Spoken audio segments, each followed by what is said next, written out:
Good evening, friends.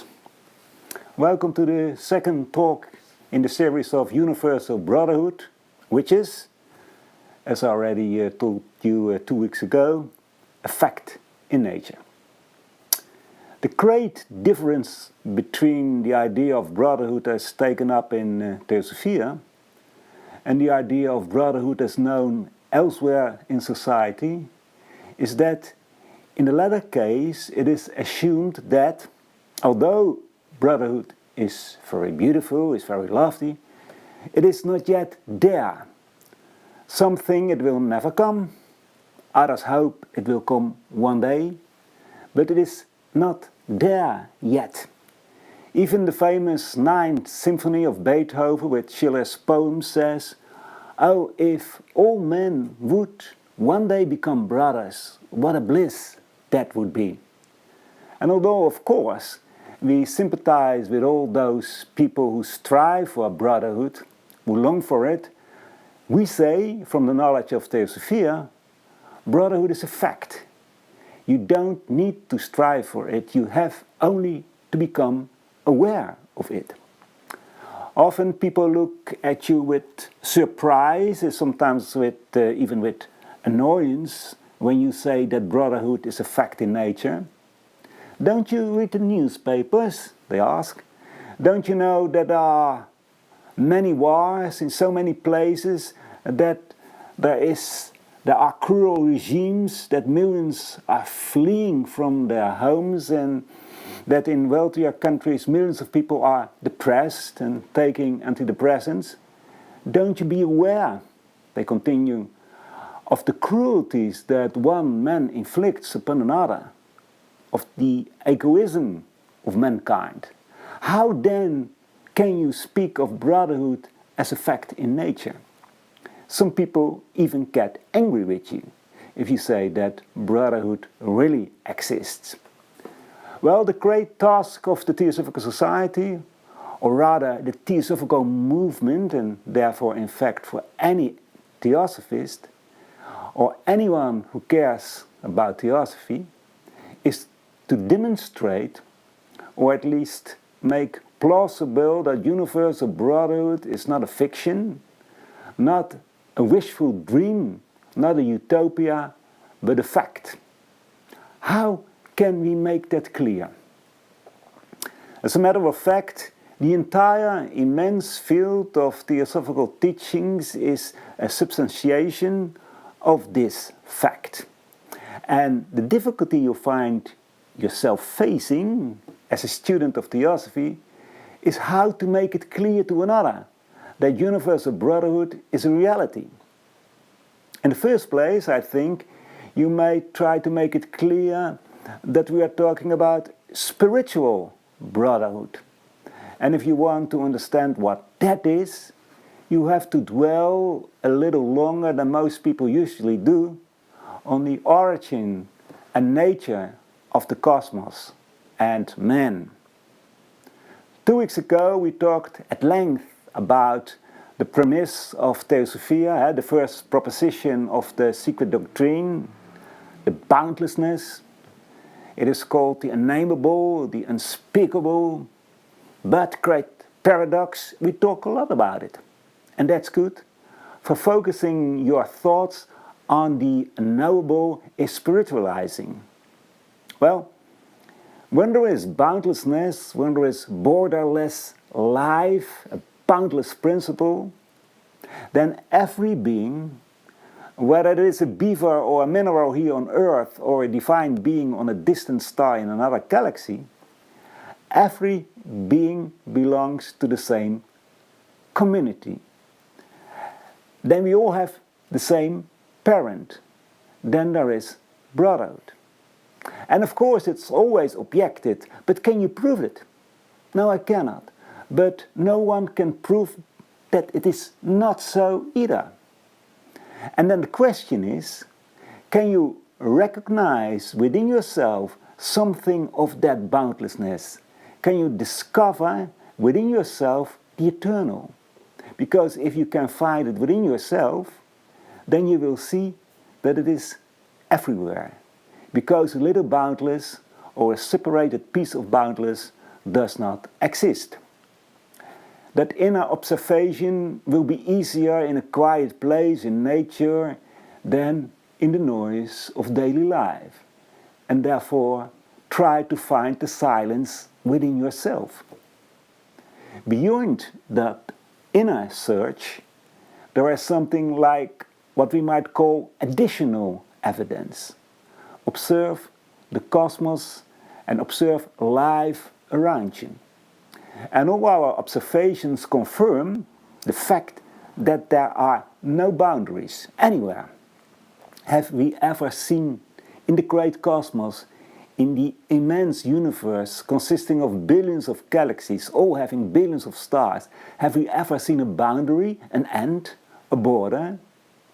And now we speak only of the universe perceptible to our senses. But will there be no other worlds outside or within this universe?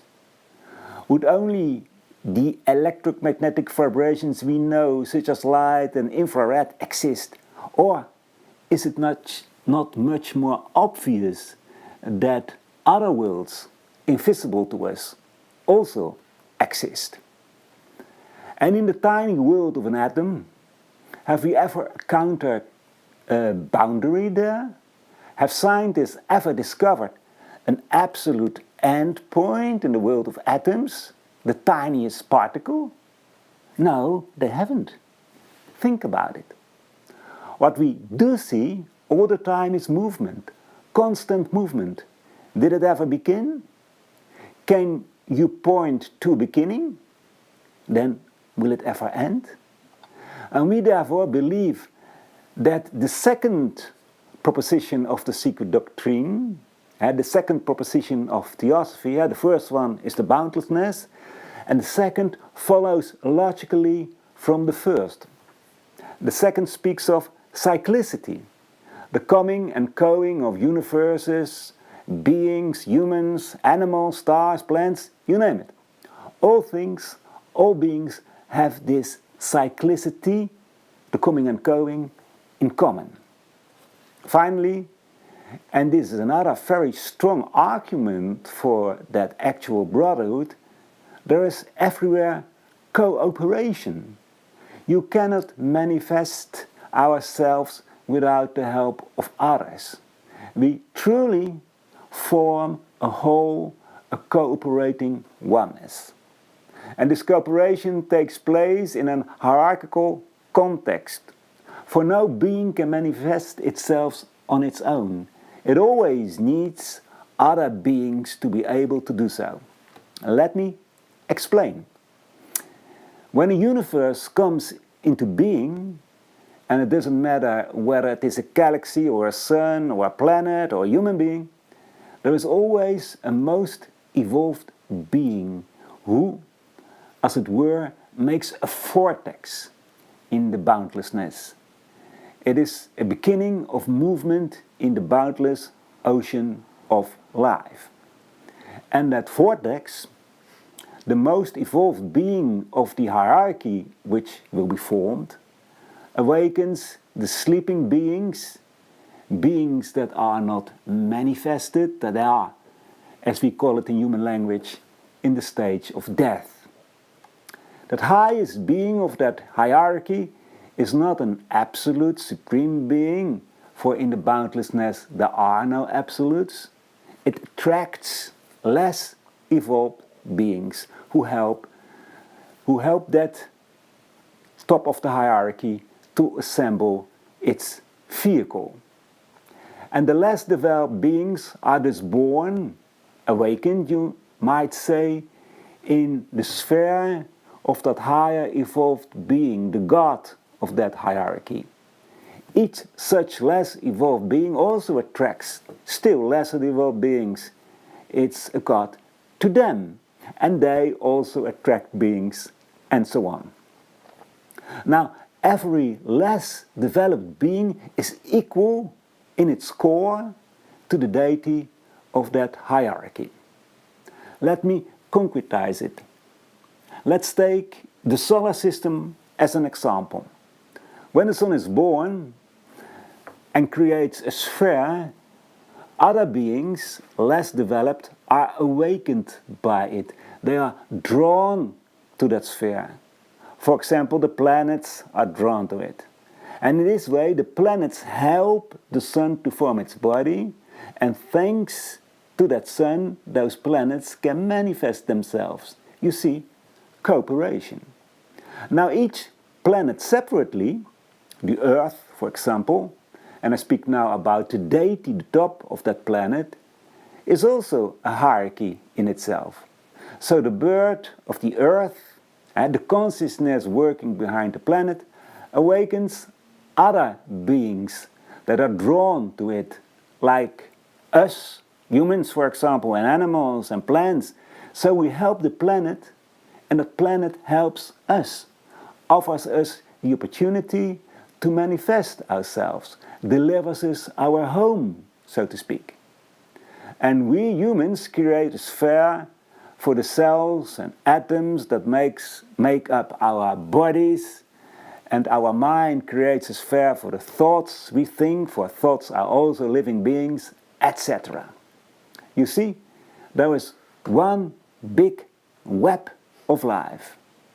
Ultimately, all emanated from the deity of the sun, so all having the God of the sun as head. Not the visible sun, but the force behind it, the God of the sun. Well, such a deity, the top of a hierarchy, Helena Blavatsky called an oversoul in the third proposition of the secret doctrine. Remember, the first one is boundlessness, the second one is cyclicity, and this is the third proposition. And all beings in that hierarchy are equal to that oversoul. So in the heart of their hearts, they are not only equal to that oversoul, the apex of the hierarchy, but they are also equal to each other in their innermost selves. Brotherhood is a fact. Just try to form a picture of it, a mental picture, and then you see streams of life flowing from the oversoul. And for convenience we have referred to the sun as our oversoul, but the sun is only one of the billions of suns of the Milky Way, and the Milky Way is one of the billions of galaxies. I just want to say that you should not see the sun as an endpoint. And out of that sun stream billions, trillions of beings, beings all within the same framework, within the web of life of the sun. They all belong to it. They live through and with each other. They cannot live outside of that big picture.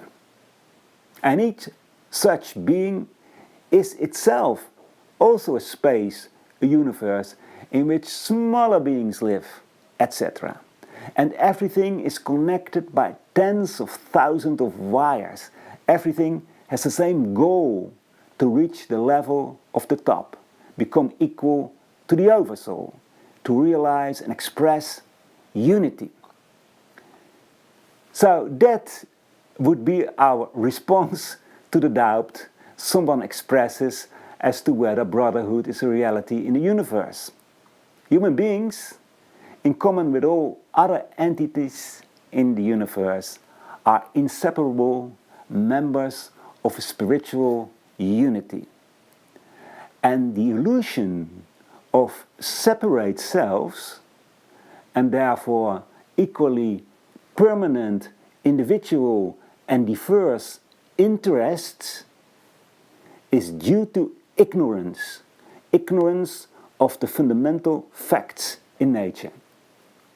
And for the sake of clarity, when we talk about nature, we are not referring to the nature that surrounds us, the flora and the fauna and the mineral world. You could call the flora and the fauna nature with a smaller letter, which is part of the nature written with a capital letter. That nature is the totality of living beings within a hierarchy to which all 10 kingdoms of nature belong. insight in that overwhelming nature, insight in the cosmos itself, does not come from one conversation. Those are insights that dawn slowly like the morning twilight slowly rises. In fact, we understand better and better what brotherhood means when we gain more understanding in the cosmos and in the laws of the cosmos and the inner cooperation and the inseparable bonds between all those beings in the cosmos. Now, the fact that all beings are equal to the Oversoul does not mean that they are also equal in their manifestation. In fact, they are not. But they are needed, and therefore they are all useful. They are, in other words, equivalent. They have the same value. And that's a great lesson for us. Too often in the past, and still today for that matter, there were brotherhoods whose members dressed the same, held the same opinions, pursued the same goals, and, in the worst cases, opposed others who were different. Entire political systems are based on the idea that we should all think and act the same. That's not brotherhood, according to Theosophy. Brotherhood exists precisely because of the fact that human beings, let's limit humans being for a moment, are different. They are different in development, different in capacities and abilities. Is that a bad thing? Not at all. It's because of those differences that a society can function harmoniously. In Plato's ideal society, as described in his masterpiece The Republic, the Greek philosopher distinguished three groups, three classes of people, three types of consciousness. And because of those differences, a society could function harmoniously. Provided, and that provided is essential, provided there is no value judgment attached to any of those types of consciousness. So it should not be the case that the more highly developed, who are in charge in the state, have more privileges, earn better and that kind of things. Now, there is difference, but everybody is equally worthy. The idea of universal brotherhood solves the problem also of what is called the LGBTQ community, the issue of gender, of which everybody speaks nowadays. For us, this is not an issue at all. Look, if you put too much emphasis on the outside of things, you create problems. Then you focus on the differences in appearance. But that appearance is only the vehicle, the shell, the crust of what we really are. In our externals, in our body, we differ. And I don't just mean the body. One has a pink complexion, the other brown, one has straight hair, other curly. That's not so fascinating. Yes, it's pleasing for the eye, because all those colors make society colorful. And of course, these differences are not just in the body. Some like classical music, others like jazz, one likes soccer, another likes reading. In fact, all such personal likes and dislikes are also part of outer nature. And in that, we differ, and thankfully so.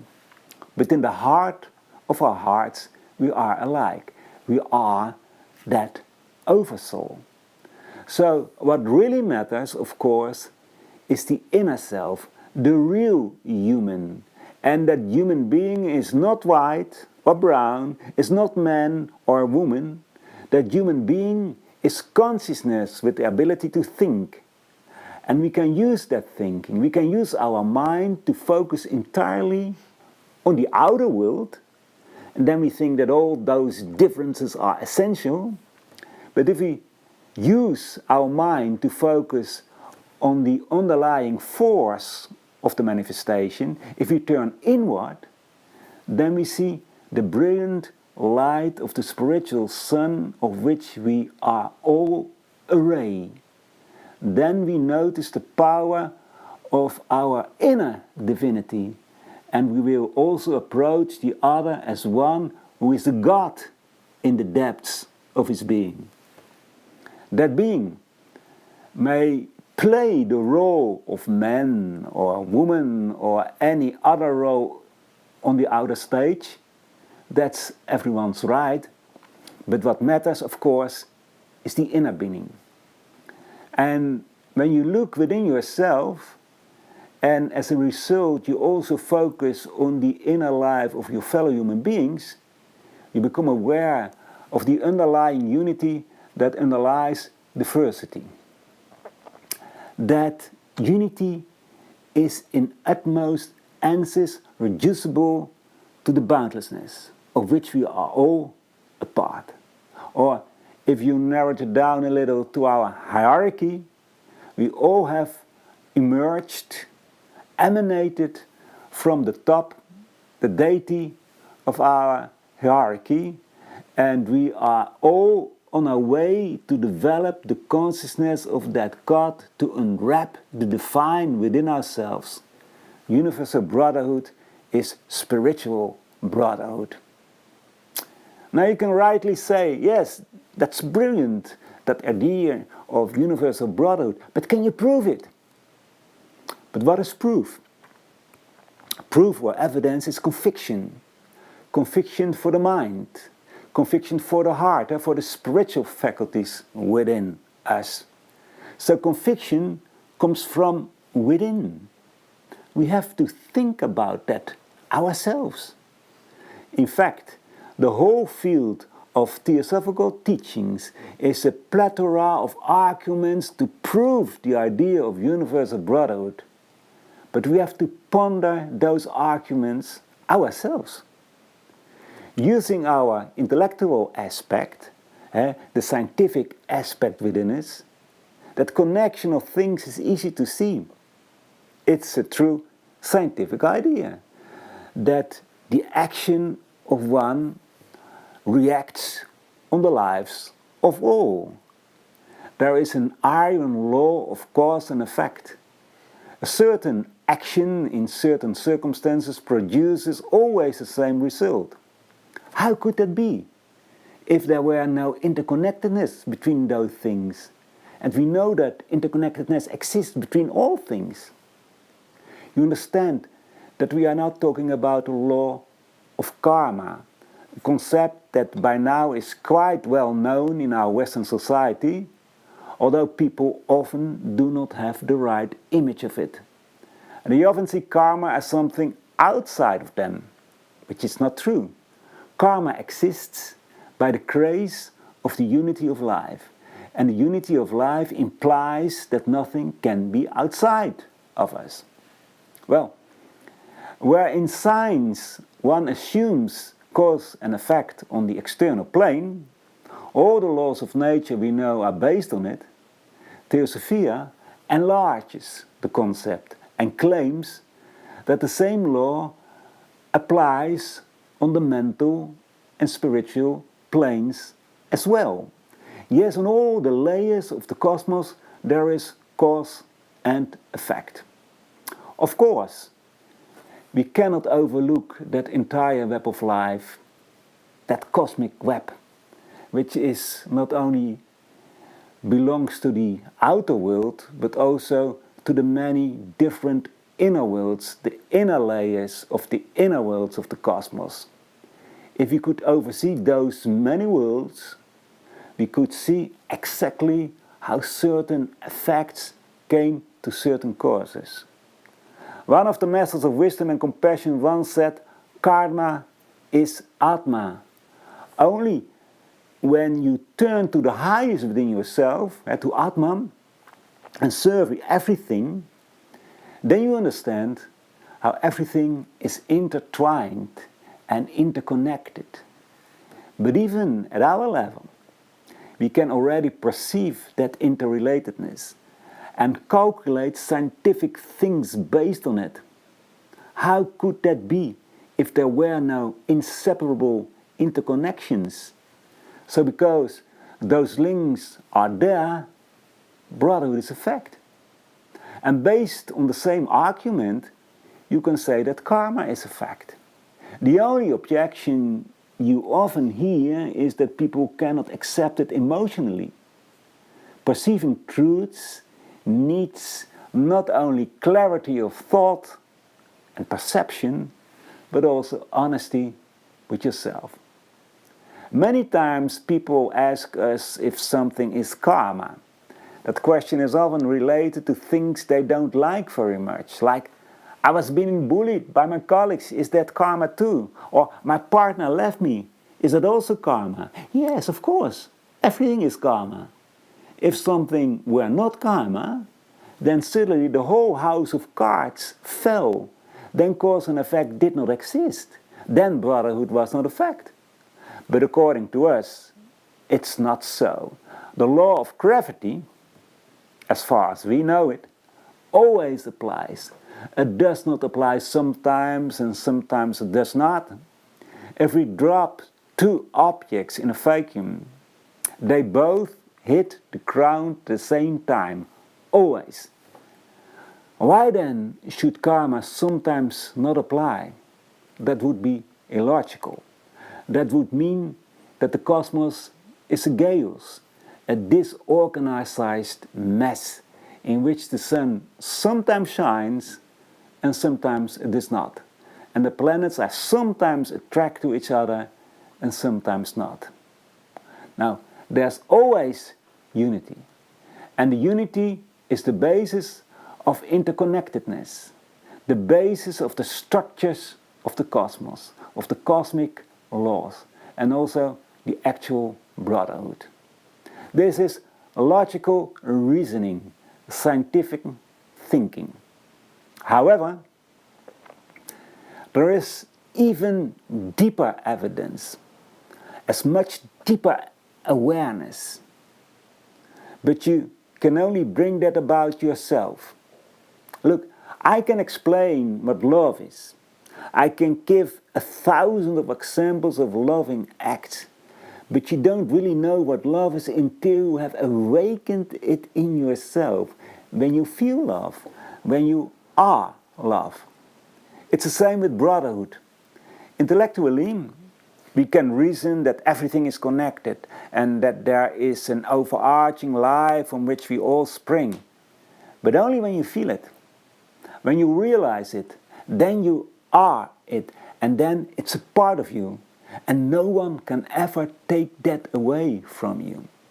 Even if everybody says that you are a fool, and that you live in an illusion, and that we have to live for our lives by our own, and that selfishness is normal, then you know for sure that it is not true.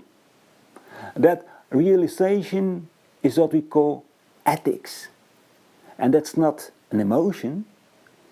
It's not man-made laws or rules to keep society running. No, it is an intuitive perception of the lawfulness of the cosmos. And that lawfulness is the result of the habits, the patterns of life of those further evolved beings. Call them the gods, if you like. Their habit patterns we experience as the law of nature. And because those habits are based on cooperation and compassion, ethics is based on the working of the cosmos itself. Soon after the break, we will look at the implications of this idea of universal brotherhood for us and for society, the society in which we live. But first there will be a 3-minute break. Ask your questions via the chat function or via email, and I'll address those questions first after the break, and then we move to part 2 of this talk. So see you in 3 minutes.